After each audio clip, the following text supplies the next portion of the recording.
All right, can everybody see my presentation? We can. Awesome.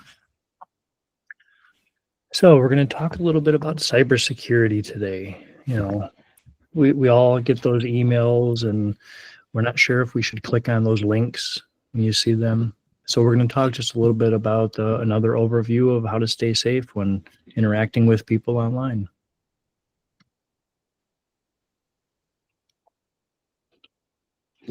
So some of the best tips right here: strong passwords, multi-factor authentication, be wary of phishing scams. That, I would say, is probably one of the number one ways that people interact with us, because all of our information for the offices, our agents, a lot of the office emails, they're in so many address books and they're everywhere. So phishing scams are definitely on the rise, especially because of AI. AI has made things a little bit more difficult, but we'll talk about that. Hover before you click. So, when you take your mouse, you hover it over a website address, because there's shortened addresses. Sometimes you see, just 15, 20 characters, but when you click on it, it takes you to a website address that's this long. So if you hover over those website links, sometimes they will show you their full address. Then you know if you should click on it, because if it's taking you to a site that doesn't look legit, then you probably shouldn't be clicking on it. And then read before you click accept. That's an important one.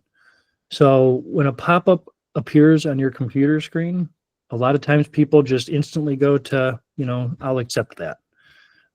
When you do that, you could be accepting a virus to be installed on your computer, or you could be accepting, the transfer of all of your desktop and documents data to the third party overseas somewhere. So you want to think before you click accept anytime. Of course, I clicked back.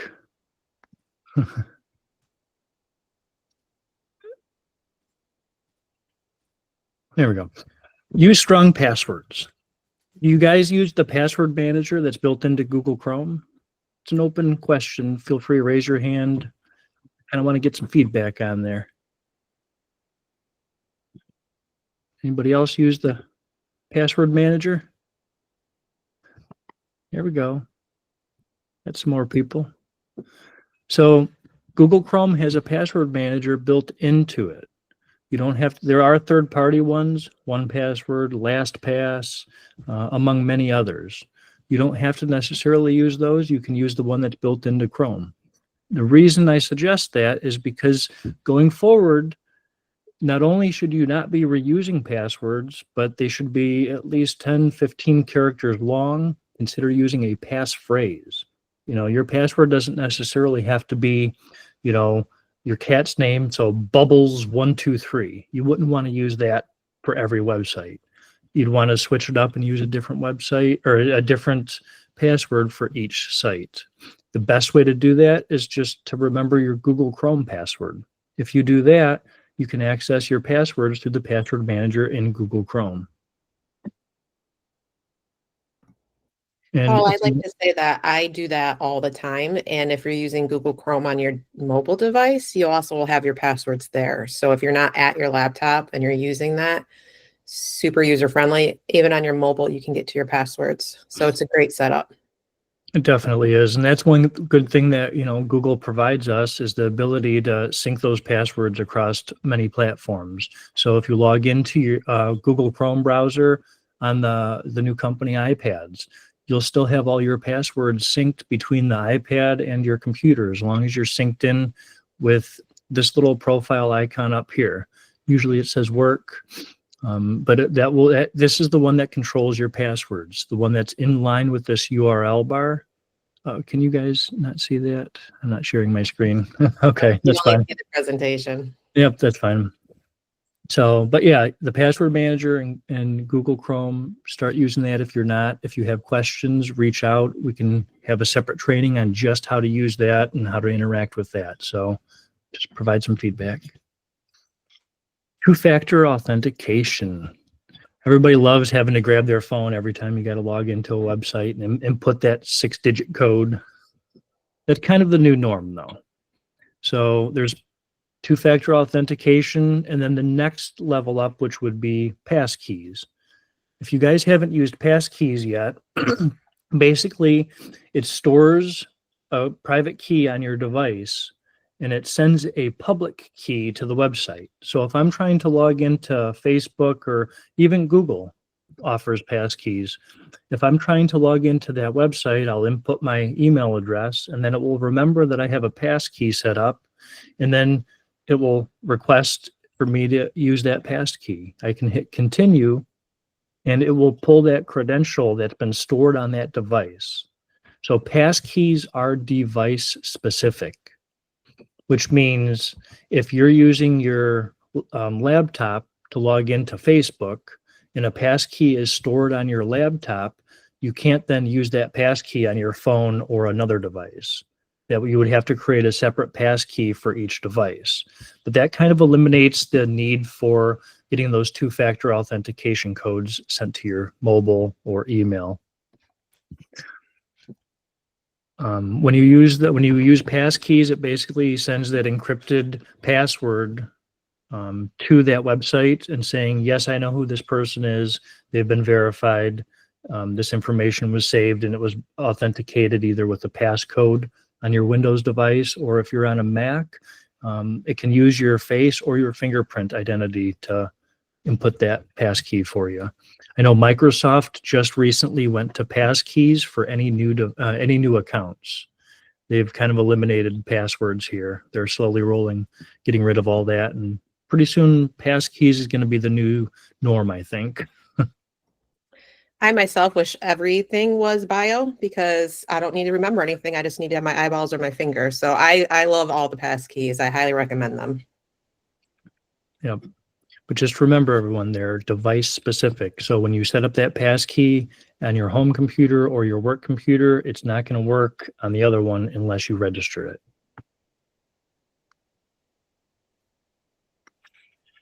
Phishing. This is the bane of my existence. Every time, one person gets an email and says, hey, I don't know if this email is legit. What do you think? Most of the time, if you're questioning it, there's going to be no doubt I'm going to question it, because, I'm nervous and cautious about most any email that we get. There's been a lot of phishing scams on the rise. These scammers are basically using AI with an English language model to help them build emails that sound legitimate now. There's still some other things we can look for, but one of the tips in the past was look for spelling errors. You might still see some of those, but the scammers that are using AI, you're not going to be getting a lot of spelling errors anymore. So look for the language, see if that still makes sense.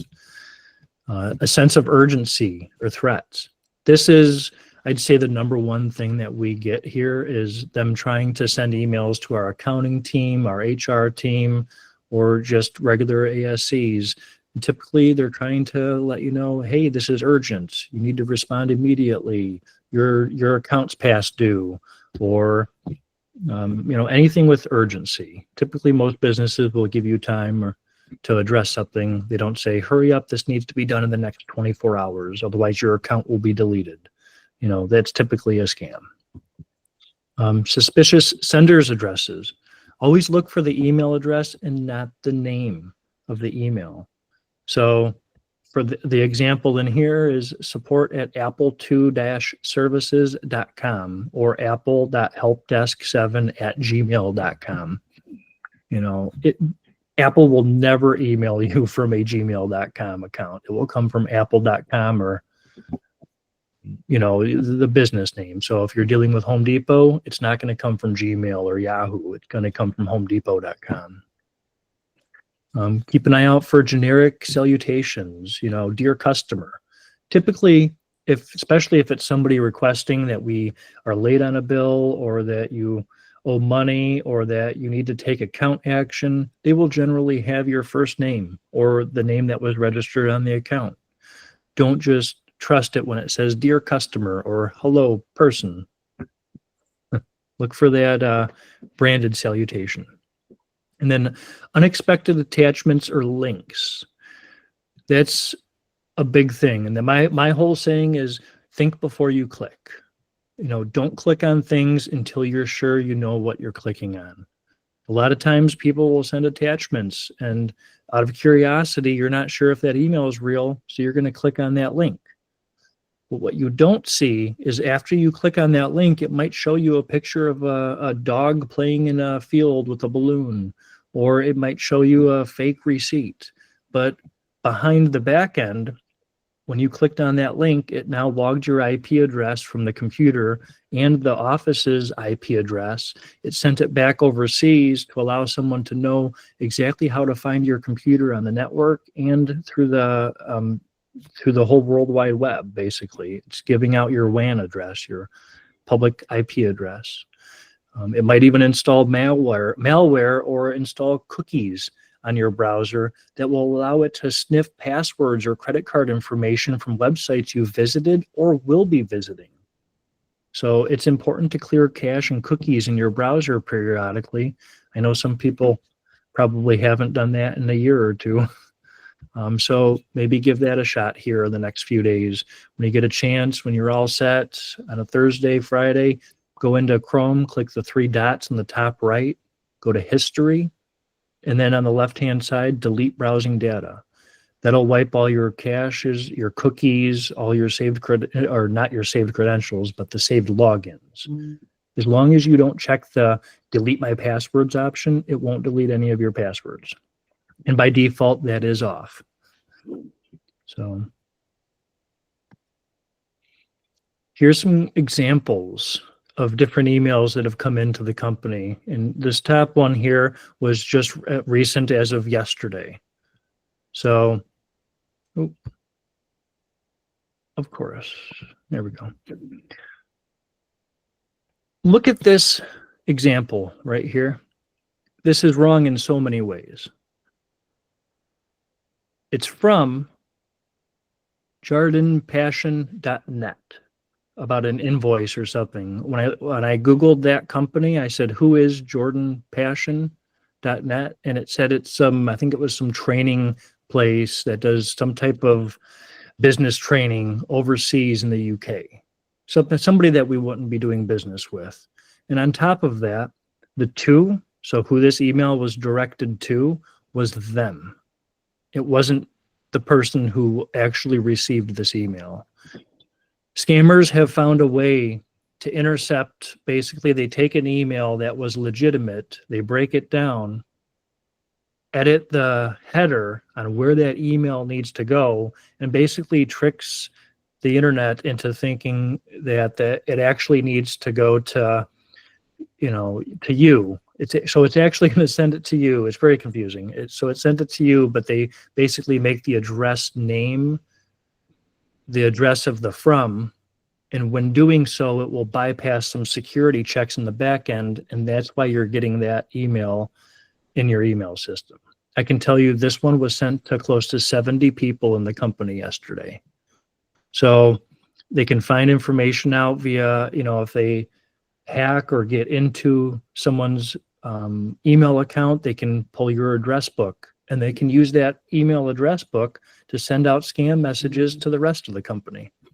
On top of our information already being public, the information you store is also used to, potentially hurt us as well.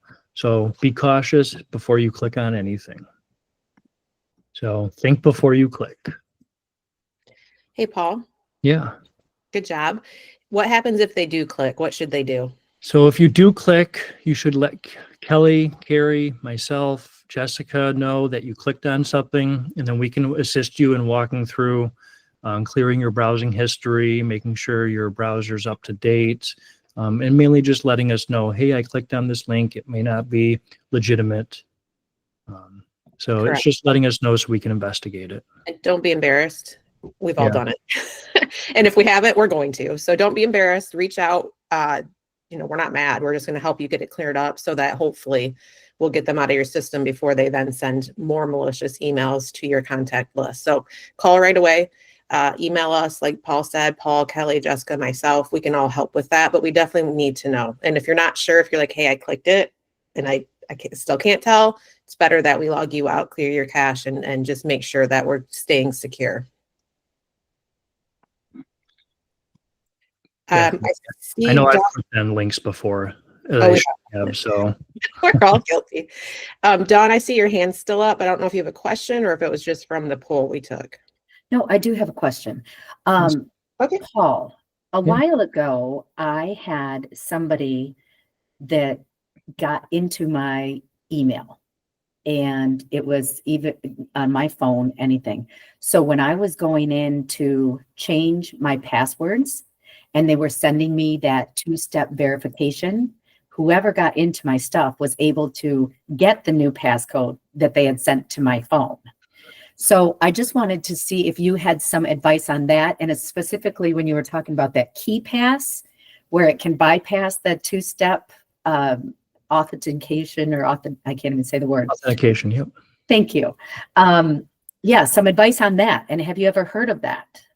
So I've been using passkeys for a few months now. I don't use it on all of my accounts yet. I'm slowly transitioning to that because it is a newer thing for me as well. The big thing is passkeys are great if you're the one who registered it and as long as your account was secure, because you don't want the scammer getting in and registering a passkey for themselves. But that would have eliminated those two-factor codes going to the email. It would have required that, that the device you registered that on.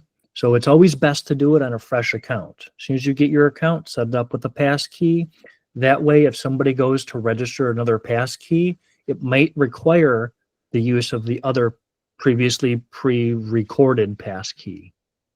So there wouldn't be any code sent to your email that would say, use your fingerprint on your device to unlock this account or to unlock that key, instead of sending that 6-digit code.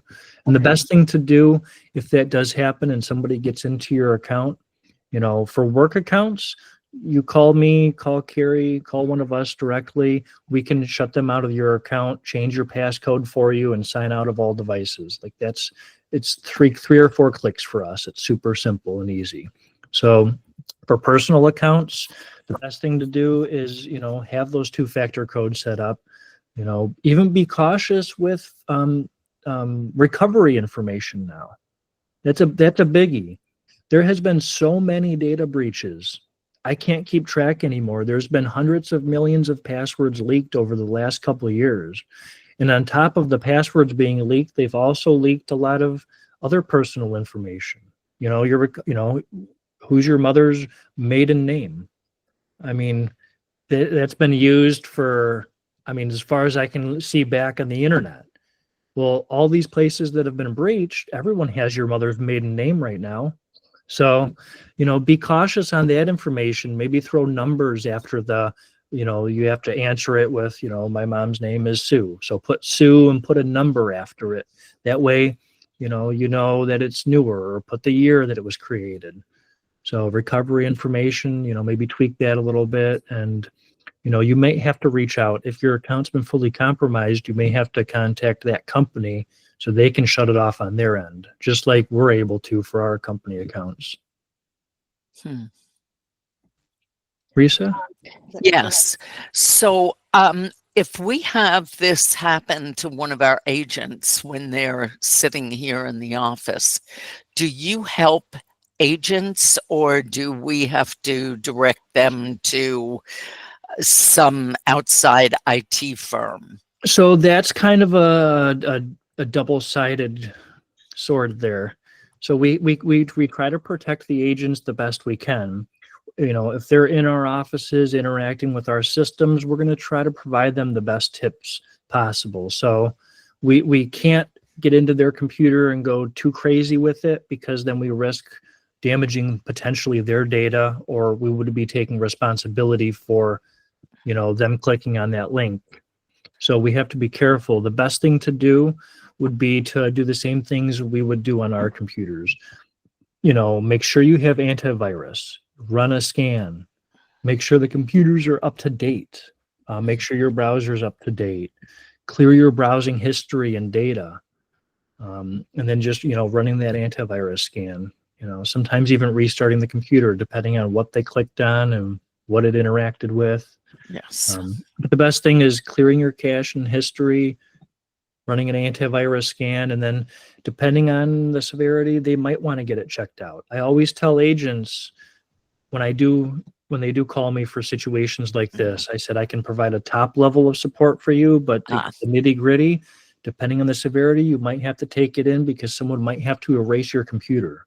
If somebody was able to remote in and access your computer unauthorized, then they could have installed multiple back doors or third-party programs to get into it later on in the week or next week.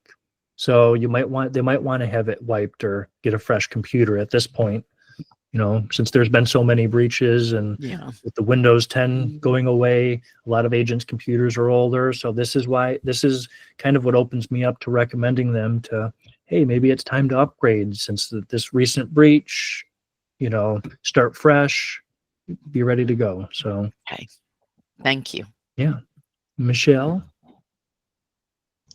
Yeah, if you're using a passkey, say on your laptop for work or your work computer, and then you need to access it outside of that, and you haven't set up a passkey, can you still use your password to log in if for some reason you're not on the same device?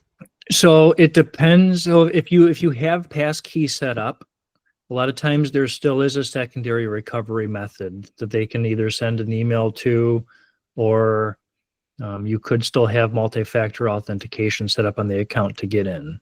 So right now it's the transition period for the internet. Passkeys is a newer thing, so we haven't fully got rid of the old methods of getting into accounts yet. I know that one of the most insecure ways to do two-factor authentication is via SMS text messages, because text messages can be intercepted with SIM swapping and cloning.